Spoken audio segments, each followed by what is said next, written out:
journal vous est offert par le FPI, Fonds des promotions de l'industrie, votre partenaire privilégié pour la réussite de vos projets.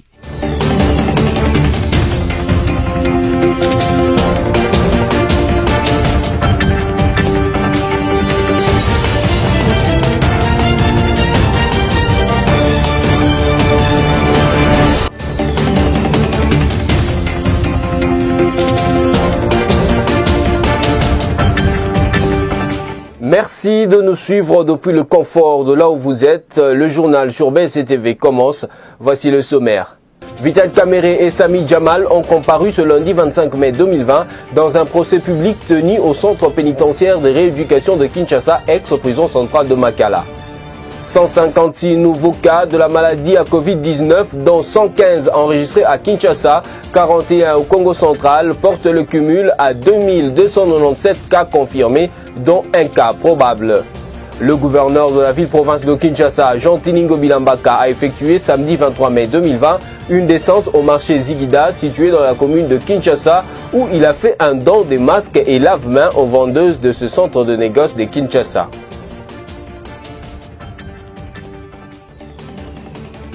Mesdames, Messieurs, bienvenue à cette nouvelle édition du journal. Les voies et moyens de reprise progressive des activités économiques, le renouvellement du conseil d'administration de la Banque centrale du Congo, la vente des actifs de la GECAMIN et le rapport sur la proposition de la loi portant création d'une agence pour la lutte contre la corruption étaient le point examiné au cours de la 32e réunion du Conseil de ministres le week-end dernier. Suivez les détails avec Merveille Bavabibay. Par vidéoconférence, la 32e réunion du Conseil de ministres qu'a présidé le chef de l'État Félix-Antoine Tshisekedi Tshilombo le week-end dernier était axé sur 3 points jugés primordiaux à l'heure actuelle.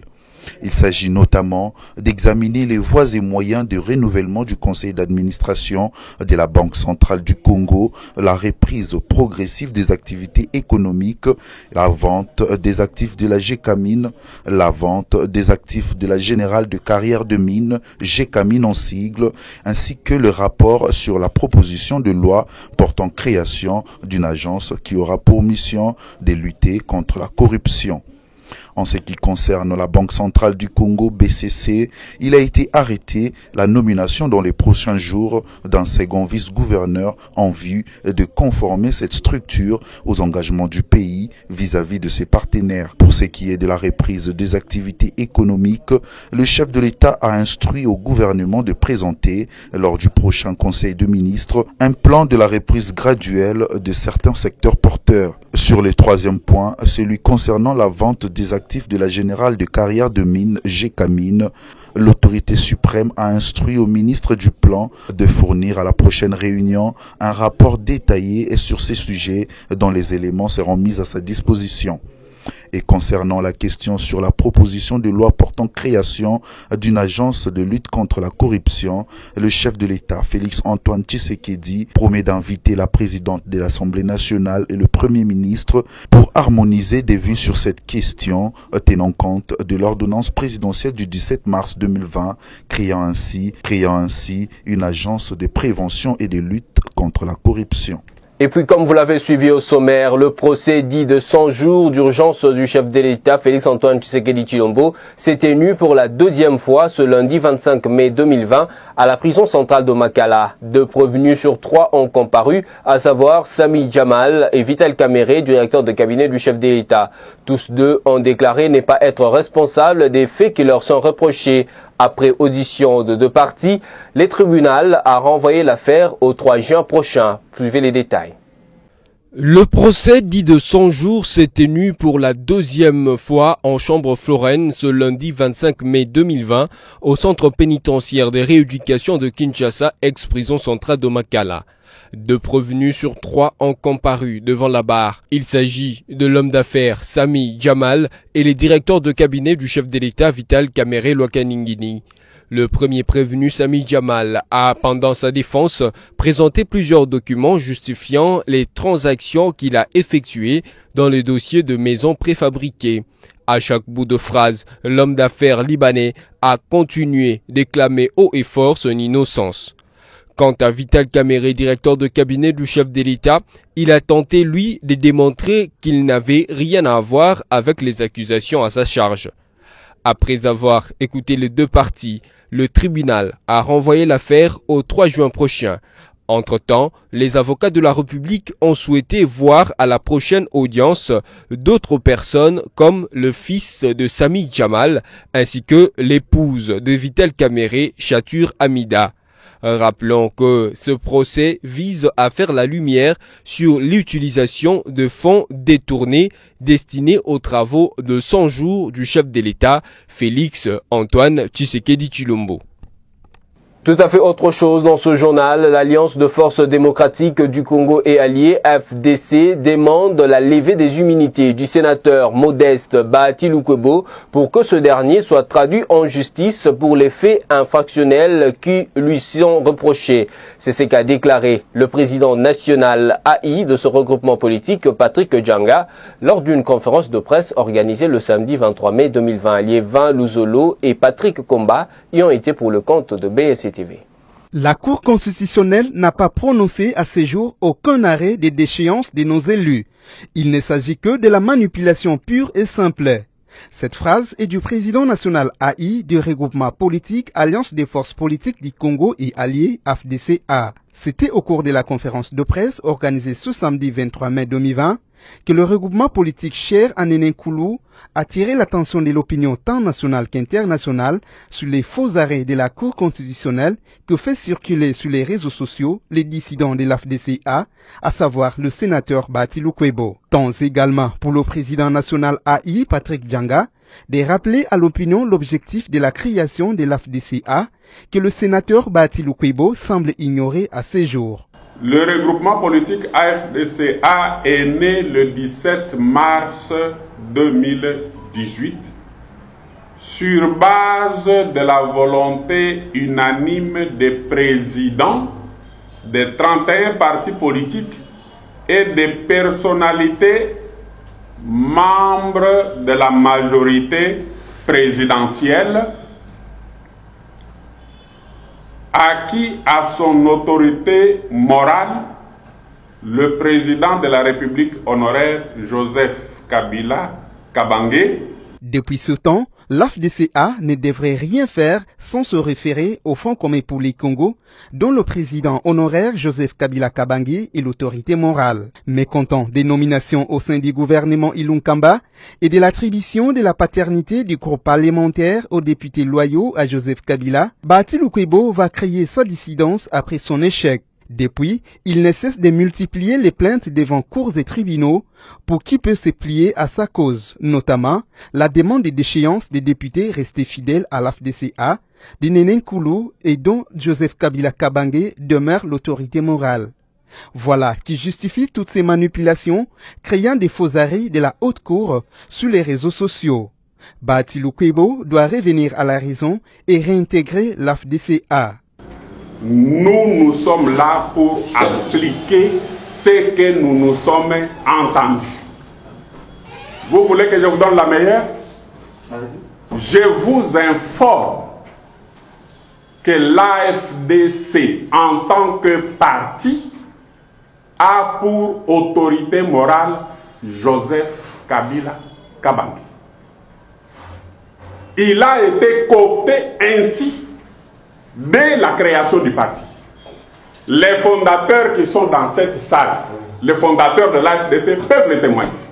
Très à l'aise comme un poisson dans l'eau, Nenenkulu et les siens appellent leurs militants à la sérénité en attendant la levée de l'immunité du sénateur Bahati Lukwebo pour qu'il soit traduit en justice. Faute de la preuve de l'existence du regroupement politique AFDCA/FCC, qui n'existe que dans la tête du sénateur Modeste Bahati, qui en rêve et lui donne des cauchemars, nous réitérons l'appel à la sérénité de toutes nos militantes et de tous nos militants.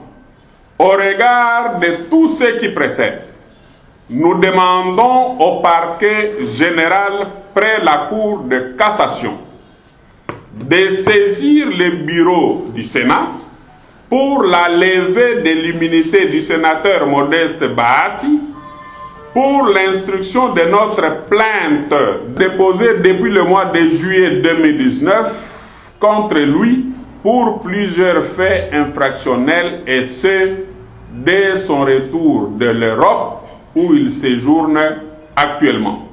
Le président national AI, Patrick Djanga Katakala, a appelé l'opinion à ne pas être distraite, mais à faire confiance à la coalition FCC Cash pendant cette période de la pandémie à coronavirus. L'actualité sanitaire en présent en République démocratique du Congo, 156 nouveaux cas de la maladie à Covid-19, dont 115 enregistrés à Kinshasa et 41 au Congo central, porte le cumul à 2297 cas confirmés, dont un seul cas probable. Stella Chema nous en parle.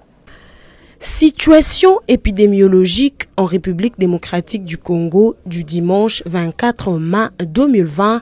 L'équipe des ripostes contre la Covid-19 rapporte 156 nouveaux cas de personnes atteintes de la maladie, dont 115 enregistrés à Kinshasa et 41 au Congo central. Les cumuls passent désormais à 2297 cas confirmés, dont un probable. Pour la journée du dimanche, 20 nouvelles personnes ont été déclarées guéries, ce qui porte le total des vainqueurs à 337. 4 nouveaux décès, portant ainsi le total à 67 morts, dont 66 confirmés et 1 probable. Le bulletin indique également que 588 cas suspects sont en cours d'investigation et 1245 patients en bonne évolution. 7 de 26 provinces du pays sont touchées par cette pandémie déclarée en RDC le 10 mars dernier. Il s'agit notamment de Kinshasa avec 2106 cas, de l'Ituri avec 2 cas, du Kwilu avec 1 cas, du Haut-Katanga avec 17 cas, du Nord Kivu avec 15 cas, du Sud Kivu avec 4 cas et du Congo central avec 51 cas. Je voulais également annoncer au sommaire, le gouverneur de la ville-province de Kinshasa, Jean Tiningo Bilambaka, a effectué samedi 23 mai 2020 une descente au marché Zikida situé dans la commune de Kinshasa. L'objectif de cette dernière était de sensibiliser les habitants de ce coin ainsi que les vendeurs de ce lieu de négoce. Ce dans le but de respecter les gestes barrières pour se protéger du Covid-19. Au total, 104 lave-mains et 10 000 masques ont été remis à ce compatriote. Images et commentaires dans ce reportage signé Espérance Louvounou. Le gouverneur de la ville de Kinshasa, Jean-Tiningo Bilambaka, a effectué une descente samedi 23 mai 2020 au marché Zigida dans la commune de Kinshasa. Et ce dans le cadre de la sensibilisation de la population de ce coin et des vendeurs de ce marché au strict respect de gestes barrières pour se protéger contre le coronavirus. Dans sa gibecière, 10 000 masques ou cache-nez, 104 kits de lave-mains, parmi lesquels 4 contenant 1000 litres chacun, remis entre les mains de l'administratrice du marché. Pour la sensation, maman administratrice, il y a marché. Vous avez un document de sensibilisation au Kabola Yango pour la Batoubaye Baké, beaucoup de alliés, gestes barrières, ils allaient avoir un mouchoir, ce qu'on sait les mouchoirs au Boaki, couper sa mbote dans ma côté, motonnion sur à ta masque obligatoire. Motonionso ndenge topesi balani balave-main asukura maboko tango yuso motonionso soki mwa kosu eza na yo oyo bandinga kosola boy na kati ya code na yo pe motonionso ayeba ko garder distance ndenge tozali boye moninga waza kuna soki ala bokono na ye moya ya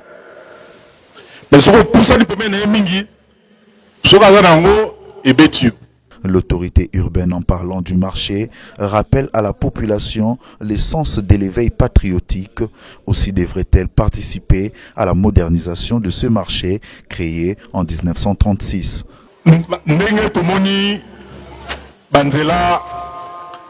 Il y a balabala dima na avenue du marché na Wenzo Simba Zigida ndenge bebi na lebepsi yango na plateau na turi na lebepsi yango na lebepsi biso moko d'abord na bien moto moko autaka na sanza te yaye aye kobwaka basache na bosoto bisika nyonso ezaka biso moko bana Kinshasa bino so otambola nzela bomoni moto abwaki mbindo bosoto na kati ya nzela bokolande bobi yaya ramase bapla outi kobwaka sikoyo ozomona soki bolandeli ye aramase yango ake nango soki mpe kiyangeleki bino mingi boyebi bo zwa yango tiango na mutu na yo obi tiango na poche na yo tambola nango. Notons que le gouverneur Gentini Ngobila a fait le tour du marché partant de l'avenue Plateau pour se rendre compte des problèmes auxquels sont confrontés. Notons que le gouverneur Gentini Ngobila a fait le tour de ce marché partant de l'avenue Plateau pour se rendre compte des problèmes auxquels sont confrontés les commerçants. Après près de 2 semaines d'échanges d'expériences avec les équipes de riposte contre la pandémie à Covid-19 en République démocratique du Congo, des experts médicaux chinois venus à Kinshasa depuis le 12 mai dernier ont quitté la capitale de la RDC le samedi 23 mai pour prendre la direction de la République du Congo, précisément à Brazzaville. Ce reportage porte la marque d'Espérance Louvounou, encore une fois de plus. 12 experts chinois venus à Kinshasa le 12 mai dernier ont quitté la capitale congolaise samedi 23 mai 2020 pour se rendre en République du Congo, précisément à Brazzaville, pour la continuité de leur mission. C'est à l'hôpital de l'amitié sino-congolaise, situé dans la commune d'Enjili à Kinshasa, qu'a eu lieu les derniers échanges de revoir entre les experts médicaux chinois et l'équipe de riposte contre la pandémie de la Covid-19 en République démocratique du Congo. Pendant 12 jours de travail, ces experts ont présenté les méthodes et pratiques chinoises en matière de prévention et de contrôle, mais aussi faire partager leurs expériences avec les autorités sanitaires congolaises pour aider ces dernières à renforcer leur capacité de riposte contre la Covid-19. Durant leur séjour à la capitale congolaise, les experts médicaux chinois ont eu des entretiens avec le professeur Jean-Jacques Mouyembe, qui est le coordonnateur de la riposte contre la Covid-19, et l'autorité urbaine Gentini Ngobila Mbaka. Signalons que c'est le 12 mai que ces experts chinois ont foulé les sols congolais via l'aéroport international d'Enjili pour une mission de 2 semaines. Parlons société à présent. Catastrophe naturelle à Salamabila, une commune rurale du territoire de Kabambare dans la province du Maniema. La présidente de l'ESBEL, Initiative Plus OLK, Marie-Olive Lembe Kabila, a affrété à partir de la ville de Bukavu 2 tonnes de médicaments importants sur base d'un état de besoin présenté par les autorités sanitaires de cette contrée qui avaient lancé un cri d'alarme aux autorités nationales et à des personnes de bonne volonté. Suivez les détails. Au moment où elle s'y attendait le moins, la population de Salamabila, victime des pluies diluviennes depuis près d'un mois, dans la province de Maniema, vient elle aussi de bénéficier de la générosité de la présidente de l'ASBEL, Initiative Plus OLK. C'est un don de 2 tonnes de produits pharmaceutiques remis aux autorités locales par le coordonnateur de cette structure.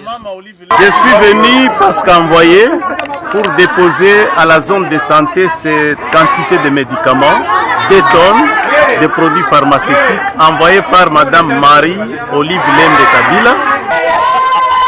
Cette population qui a presque tout perdu après ces pluies dévastatrices ayant causé plusieurs maladies se sent aujourd'hui soulagés par cette assistance de Marie-Olive Lembe Kabila. Le bourgmestre de la commune rurale de Salamabila et le médecin directeur de cette contrée ont salué ce geste. La population de Salamabila est vraiment contente. Elle est vraiment prête à recevoir ces dons et remercie grandement maman Olive. Vous savez que c'est un geste de bonne mère, hein, quand on donne à quelqu'un comme ça qui est en détresse. Nous ne pouvons pas vraiment prendre correctement en charge nos malades si nous n'avons pas de médicaments. C'était nécessaire vraiment d'avoir ce lot de médicaments et nous n'avons qu'à remercier la donatrice. Bravant pour la plupart des fois des conditions difficiles pour répondre aux cris de détresse des personnes vulnérables dans des milieux parfois reculés, l'épouse de Joseph Kabila ne se lasse pas à faire du bien. Toujours dans le même cadre, chose promise, chose faite, l'ONG Initiative Plus a procédé dimanche 24 mai 2020 à la distribution des vivres à plus de 2000 familles de militaires et de policiers au camp Kokolo. La présidente de cette association sans but lucratif, Marie-Olive Lembe Kabila, avait promis le 17 mai 2020 à l'occasion de la journée nationale de la libération aux familles des hommes en uniforme des vivres pour soulager leur ménage en cette période de défi sanitaire. Stella Chema nous en parle. Conséquente à son engagement et sa vision, l'ASBEL, Initiative Plus, Olive Lembe Kabila a procédé ce dimanche 24 mai 2020 à la distribution des vivres aux familles des militaires et des policiers au camp Kokolo à Kinshasa. Plus de 2000 ménages recensés par l'équipe de l'ASBEL Initiative Plus OLK, conduite par Angèle Kanam, conseillère en communication d'Olive Lembe Kabila, s'est rassurée de cette opération de distribution des sacs de riz, sacs de haricots et d'autres produits vivriers en faveur de familles de militaires. Un motif de joie pour le bénéficiaire qui se disent contents de cette action et remercie Marie-Olive Lembe Kabila pour les soulager des ventres affamés pendant cette période de crise sanitaire. Que la main qui donne ne se coupe jamais, ont martelé le bénéficiaire.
Pour rappel, le 17 mai 2020, lors de la 23e célébration de la Journée nationale de la libération du Congo par l'AFDEL, la Fondation Laurent Désiré Kabila, en partenariat avec l'ASBEL Initiative Plus OLK, deux structures sœurs avaient lancé les activités de solidarité avec pour thème renforcement du pouvoir socio-économique, amélioration des conditions sanitaires et promotion d'un environnement sain de familles de militaires et policiers. À cette occasion, la présidente de l'initiative Plus OLK, Marie-Olive Lembe Kabila, avait promis envoyer aux familles des hommes en uniforme des vivres pour alléger ces familles. Chose promise, chose faite. Et puis, le général autoproclamé Simba Maeshe Wankutu, chef de force Mai Mai Mulungane pour la défense du peuple FMDP, a pris l'option d'abandonner la rébellion avec certains de ses hommes et 20 armes de guerre et munitions. Ceci pour contribuer aux efforts de pacification et d'une paix durable dans la province du Sud Kivu. Ils opéraient dans plusieurs territoires de cette province, notamment à Walungu, Kabare, Kaélé et Chabunda. Ce reportage porte la marque de Victoire Mukenge, notre correspondant depuis Bukavu. C'est avec cette chanson, symbole d'espoir, que les seigneurs de guerre, général autoproclamé Simba Maeshe et ses éléments ont déposé 20 armes de guerre et de munitions. Ces groupes rebelles ont dû déposer les armes pour contribuer aux efforts de pacification et d'une paix durable en République démocratique du Congo, ceci après une vie misérable qu'ils menaient dans la brousse. Bahati Balibuno était major dans les forces Maï Maï Moulangane pour la défense du peuple. Là, dans la forêt où nous étions dans la vie misère. Nous vivions comme des animaux tels que nous étions dans la forêt. Mais pendant ces 2 ans que nous sommes libérés, c'est à cause de cela que vous nous voyez en bonne santé. Le chef de bureau de la MONUSCO Sud Kivu et Maniema, Karna Soro, s'est réjoui de la réduction de ces rebelles. Comme il a expliqué lui-même, il a d'autres unités qui sont dans d'autres régions. Donc avec les autorités provinciales, la commission provinciale de désarmement communautaire, nous allons continuer à travailler avec eux pour aller vers les autres unités qui sont au niveau de la plaine de la Ruzizi. Le ministre de l'Intérieur et Sécurité rassure les bonnes conditions d'accueil pour ces chefs rebelles et sa suite.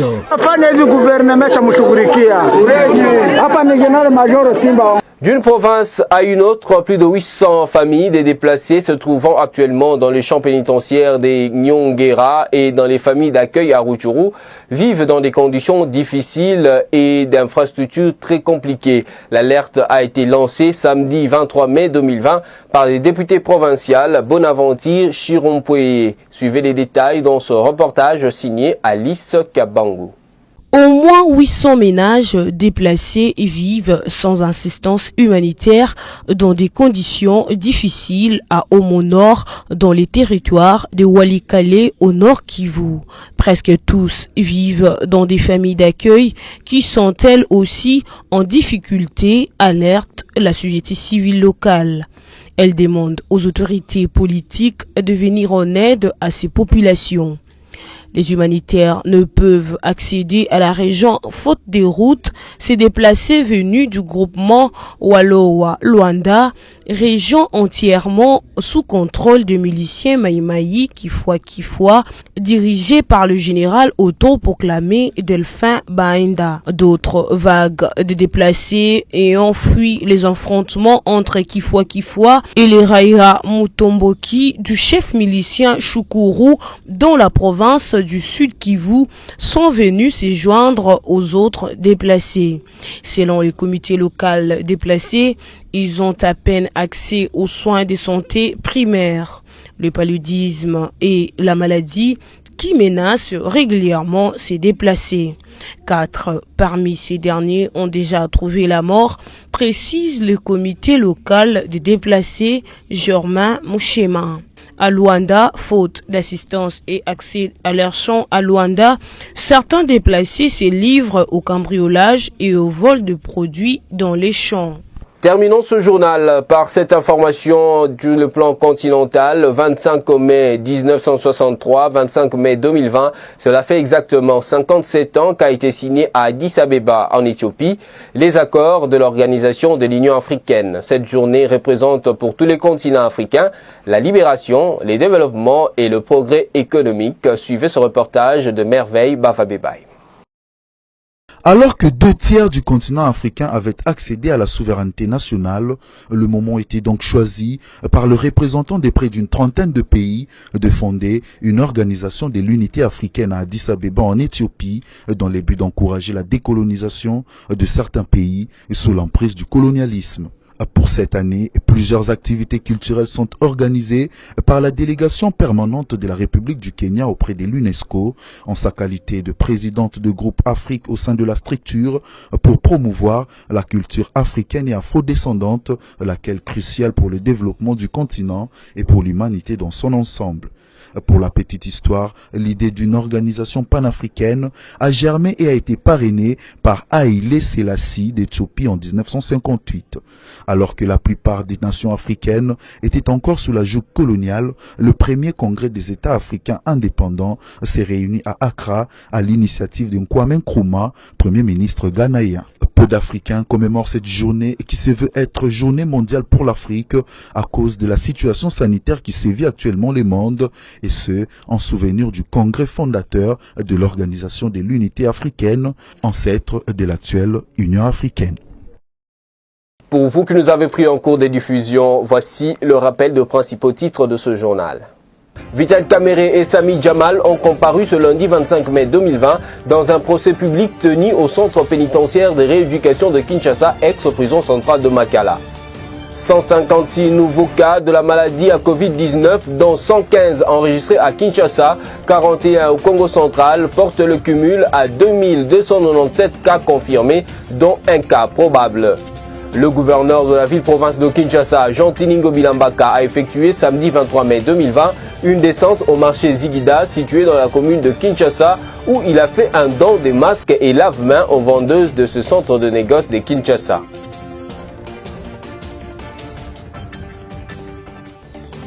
Tout est bien qui finit bien. Merci à vous de nous avoir suivis. Restez fidèles au programme de BSC TV. Moi, je vous retrouve la fois prochaine pour un nouveau numéro du journal. D'ici là, prenez bien soin de vous. Continuez de vous protéger du Covid-19. Tout juste après, ça sera la revue de presse avec Stella Chema. Bonne suite de programme sur notre télé.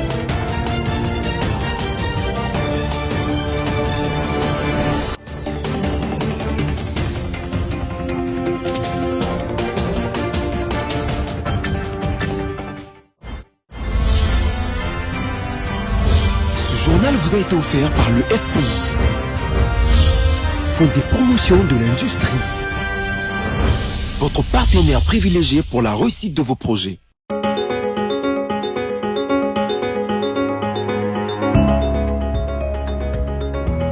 Bon début de la semaine à tous, mesdames et messieurs. Bienvenue à la lecture des médias en ligne sélectionnés et résumés pour vous sur BSC Télévision ce lundi 25 mai 2020.